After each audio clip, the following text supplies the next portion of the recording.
नमस्कार, आप देख रहे हैं बुलेट न्यूज इंडिया। हमारी हर खबर निर्भीक और निष्पक्ष होती है। स्वागत है उनका। भारत माता की, भाजपा, भारतीय जनता पार्टी। उत्तराखंड के अंदर 5 लोकसभा की सीटें भारी अंतर से जीत रहे हैं। पूरे वहां का मैं सब जगह का भ्रमण करने के बाद आज आपके बीच में पहुंचा हूं। आप सबसे भी मैं निवेदन करने के लिए आया हूं कि आप सबके माध्यम से इस पूरे क्षेत्र में लोगों का अत्यधिक मतदान हो, मतदान में सब लोग सहभागी बने और मोदी जी को तीसरी बार चुनने के लिए आपका एक एक वोट सीधे सीधे जो यहाँ के सांसद को जाएगा वो सीधे सीधे मोदी जी को जाएगा। यही निवेदन मैं आप सबके लिए करने के लिए आया हूँ। आप सब ने मेरी बात सुनी, आप सब इतनी बड़ी संख्या में आए, आप सबका बहुत बहुत धन्यवाद। और मैं एक बार जोर से नारा लगाऊंगा, आप मेरे साथ दोहराएंगे। हो रहे हैं भाइयों बहनों, जहाँ एक समर्पित भाव से मोदी जी काम कर रहे हैं और जो हमारे विपक्ष में उनकी स्थिति आप जानते हैं, अच्छी तरह जानते हैं भाइयों बहनों। हमारे सिख भाई बड़ी संख्या में यहाँ आए हैं। अभी भाई परविंदर जी जब बोल रहे थे तो मुझे ध्यान गया, मैं जब भी जाता हूँ तो मेरे को एक बात समझ में नहीं आती भाइयों बहनों, आज हमारी जो सिख समाज है उसके बीच में दूसरे लोग वोट मांगने भी कैसे आ सकते हैं, जिन्होंने 1984 में जो कत्लेआम हुआ था, किस प्रकार का अन्याय हुआ था, किस प्रकार से लोगों को मजबूरी में जीवन जीने के लिए उन्होंने विवश किया था, मजबूर किया था।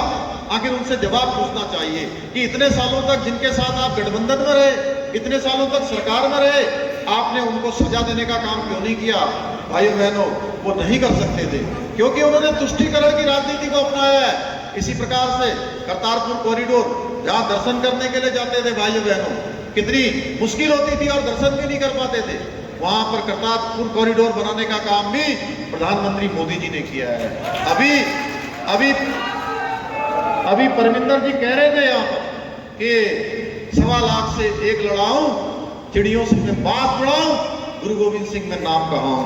भाइयों बहनों, जहां शक्ति होती है उसकी पूजा होती है, लेकिन इस धर्म को बचाने के लिए, संस्कृति को बचाने के लिए, ईमान को बचाने के लिए फतेह सिंह और बाबा जोरावर सिंह बाबा किस तरह से दीवारों पर चुन दिए गए, किस प्रकार से उनको विवश किया गया।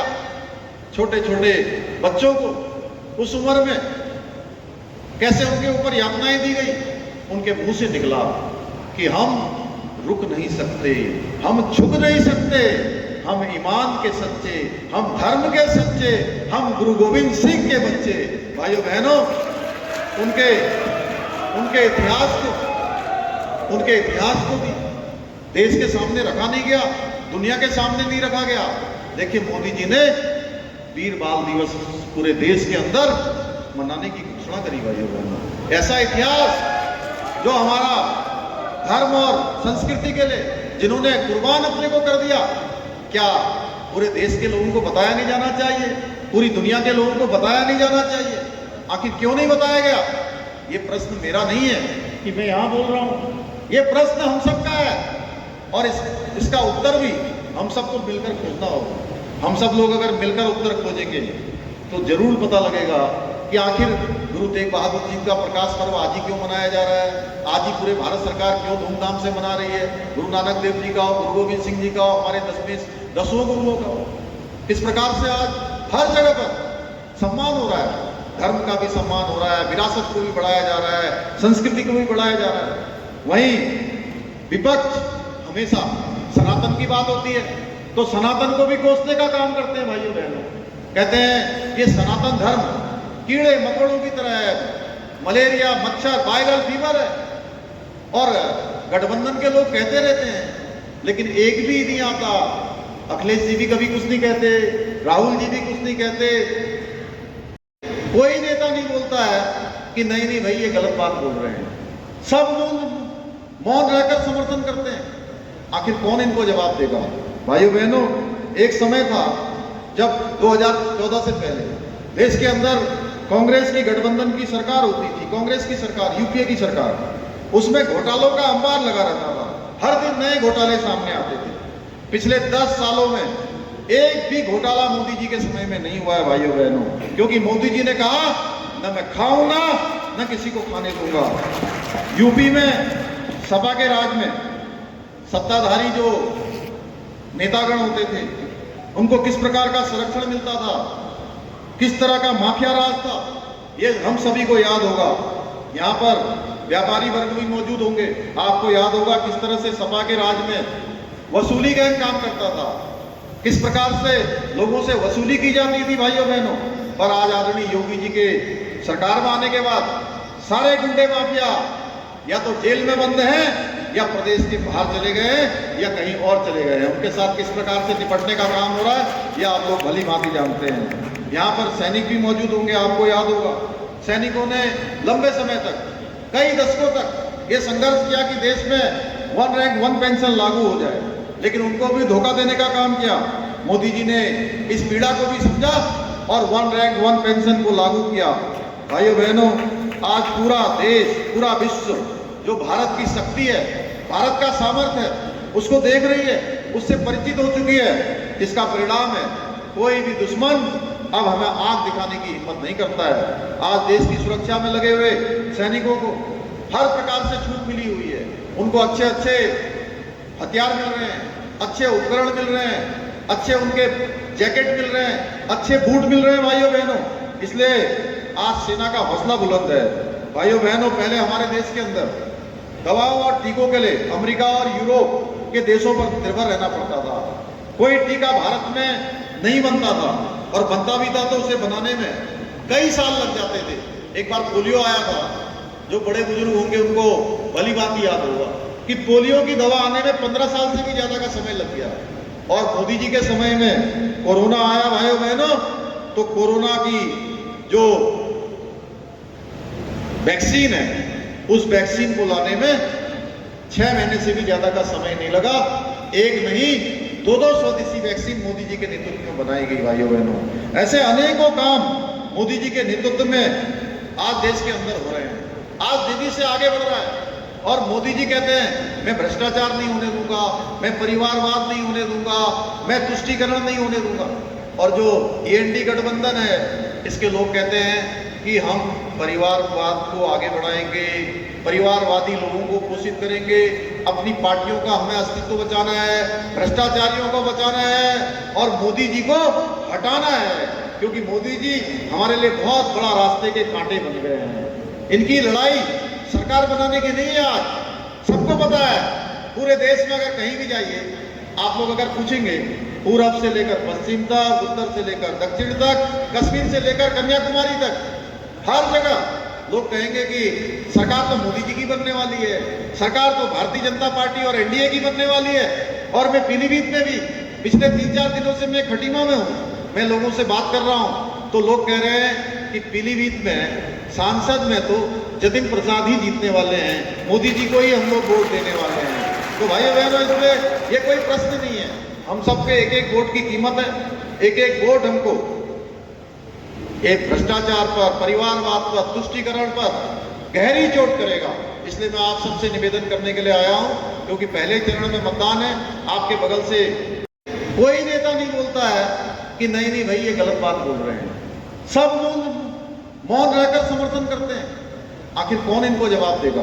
भाइयों बहनों, एक समय था जब 2014 से पहले देश के अंदर कांग्रेस की गठबंधन की सरकार होती थी, कांग्रेस की सरकार, यूपीए की सरकार, उसमें घोटालों का अंबार लगा रहता था। हर दिन नए घोटाले सामने आते थे। पिछले 10 सालों में एक भी घोटाला मोदी जी के समय में नहीं हुआ है भाइयों बहनों, क्योंकि मोदी जी ने कहा न मैं खाऊंगा न किसी को खाने दूंगा। यूपी में सपा के राज में सत्ताधारी जो नेतागण होते थे, उनको किस प्रकार का संरक्षण मिलता था, किस तरह का माफिया राज था, ये हम सभी को याद होगा। यहाँ पर व्यापारी वर्ग भी मौजूद होंगे, आपको याद होगा किस तरह से सपा के राज में वसूली गैंग काम करता था, किस प्रकार से लोगों से वसूली की जाती थी भाइयों बहनों। पर आज आदरणीय योगी जी के सरकार में आने के बाद सारे गुंडे माफिया या तो जेल में बंद हैं या प्रदेश के बाहर चले गए हैं या कहीं और चले गए हैं। उनके साथ किस प्रकार से निपटने का काम हो रहा है, यह आप लोग भली भांति जानते हैं। यहाँ पर सैनिक भी मौजूद होंगे, आपको याद होगा सैनिकों ने लंबे समय तक, कई दशकों तक ये संघर्ष किया कि देश में 1 रैंक 1 पेंशन लागू हो जाए, लेकिन उनको भी धोखा देने का काम किया। मोदी जी ने इस पीड़ा को भी समझा और वन रैंक वन पेंशन को लागू किया। भाइयों बहनों, आज पूरा देश, पूरा विश्व जो भारत की शक्ति है, भारत का सामर्थ्य है, उसको देख रही है, उससे परिचित हो चुकी है, जिसका परिणाम है कोई भी दुश्मन अब हमें आंख दिखाने की हिम्मत नहीं करता है। आज देश की सुरक्षा में लगे हुए सैनिकों को हर प्रकार से छूट मिली हुई है, उनको अच्छे अच्छे हथियार मिल रहे हैं, अच्छे उपकरण मिल रहे हैं, अच्छे उनके जैकेट मिल रहे हैं, अच्छे बूट मिल रहे हैं भाइयों बहनों। इसलिए आज सेना का हौसला बुलंद है। भाइयों बहनों, पहले हमारे देश के अंदर दवाओं और टीकों के लिए अमेरिका और यूरोप के देशों पर निर्भर रहना पड़ता था। कोई टीका भारत में नहीं बनता था, और बनता भी था तो उसे बनाने में कई साल लग जाते थे। एक बार पोलियो आया था, जो बड़े बुजुर्ग होंगे उनको भली बात याद होगा कि पोलियो की दवा आने में 15 साल से भी ज्यादा का समय लग गया। और मोदी जी के समय में कोरोना आया भाइयों बहनों, तो कोरोना की जो वैक्सीन है, उस वैक्सीन को लाने में 6 महीने से भी ज्यादा का समय नहीं लगा। एक नहीं, 2 स्वदेशी वैक्सीन मोदी जी के नेतृत्व में बनाई गई। भाइयों बहनों, ऐसे अनेकों काम मोदी जी के नेतृत्व में आज देश के अंदर हो रहे हैं। आज तेजी से आगे बढ़ रहा है, और मोदी जी कहते हैं मैं भ्रष्टाचार नहीं होने दूंगा, मैं परिवारवाद नहीं होने दूंगा, मैं तुष्टीकरण नहीं होने दूंगा। और जो एनडी गठबंधन है, इसके लोग कहते हैं कि हम परिवारवाद को आगे बढ़ाएंगे, परिवारवादी लोगों को पोषित करेंगे, अपनी पार्टियों का हमें अस्तित्व बचाना है, भ्रष्टाचारियों को बचाना है और मोदी जी को हटाना है, क्योंकि मोदी जी हमारे लिए बहुत बड़ा रास्ते के कांटे बन गए हैं। इनकी लड़ाई सरकार बनाने की नहीं है। आज सबको पता है, पूरे देश में अगर कहीं भी जाइए, आप लोग अगर पूछेंगे पूरब से लेकर पश्चिम तक, उत्तर से लेकर दक्षिण तक, कश्मीर से लेकर कन्याकुमारी तक, हर जगह लोग कहेंगे कि सरकार तो मोदी जी की बनने वाली है, सरकार तो भारतीय जनता पार्टी और एनडीए की बनने वाली है। और मैं पीलीभीत में भी पिछले 3-4 दिनों से मैं खटीमा में हूँ, मैं लोगों से बात कर रहा हूँ, तो लोग कह रहे हैं कि पीलीभीत में सांसद में तो जतिन प्रसाद ही जीतने वाले हैं, मोदी जी को ही हम लोग वोट देने वाले हैं।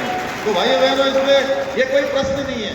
हम सबके एक एक वोट की कीमत है, एक एक वोट हमको एक भ्रष्टाचार पर, परिवारवाद पर, तुष्टीकरण पर गहरी चोट करेगा।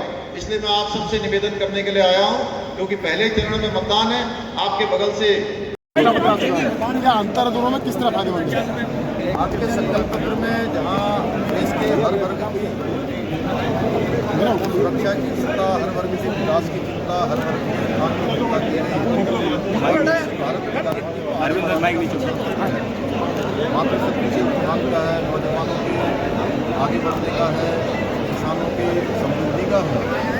साथ में एक अंतर है, आज भारतीय जनता पार्टी ने जो हमारे आदरणीय प्रधानमंत्री के नेतृत्व में संकल्प पत्र जनता के सामने प्रस्तुत किया है, देश की जनता के सामने, उसमें देश में समान नागरिक संहिता लाने का संकल्प लिया गया है कि देश में समान नागरिक संहिता की आवश्यकता है।